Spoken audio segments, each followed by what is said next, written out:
Lisa didn't set out to become a bird person. She was anything but.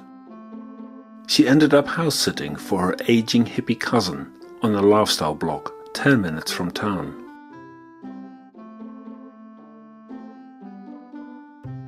The backstory was a bit murky. Something about Peru, a sudden yoga retreat, a breakup with a man named Oak.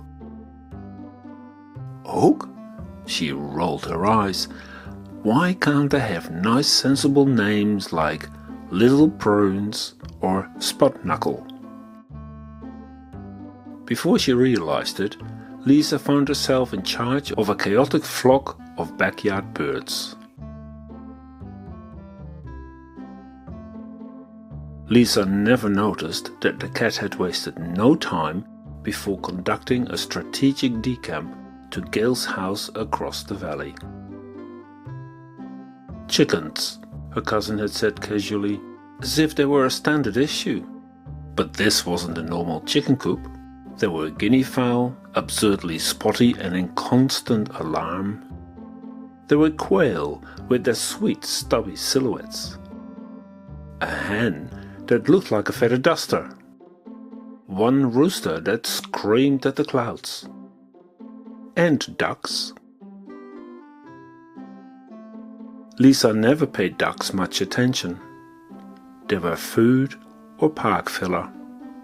Pretty in flight, but ordinary on land.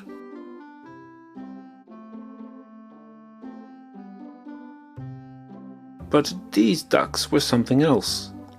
Pristine, with petite swan-like elegance. Silky feathers and curious, charming habits. In the rain, they marched through the garden like royalty on tour. They nibbled at grass, preened like movie stars, and wagged their tails with glee. Lisa watched them, first with bemusement, then with admiration, then with love. It's Bridgerton with webbed feet, the lovers, the flirting, the bad boys, and the woman who loved them.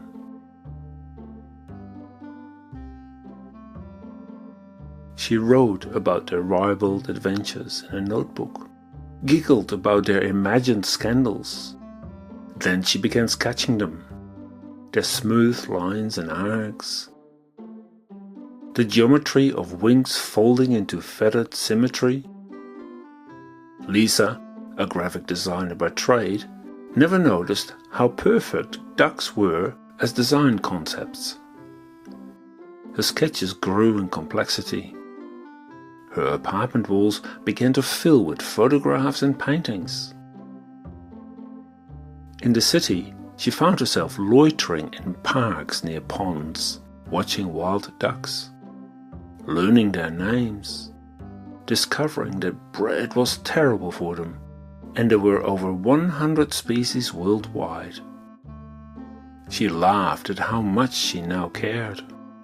Her boss didn't laugh at all. You need to spend more time on client work and less time fooling around with feathers. It was true.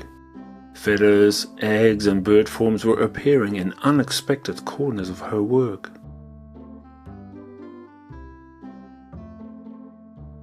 That summer, she joined a seabird watching group on the cliffs along the coast.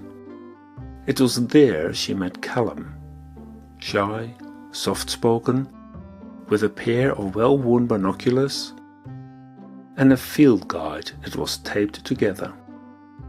He didn't talk much, but when he did, it was usually about wingspans, migration paths. Lisa brought up ducks. Callum nodded and said, "I like ducks. They're like the introverts of the bird world." 2 months later, Lisa left the city behind. She found a cottage near a pond with Callum and of course a few courtly ducks.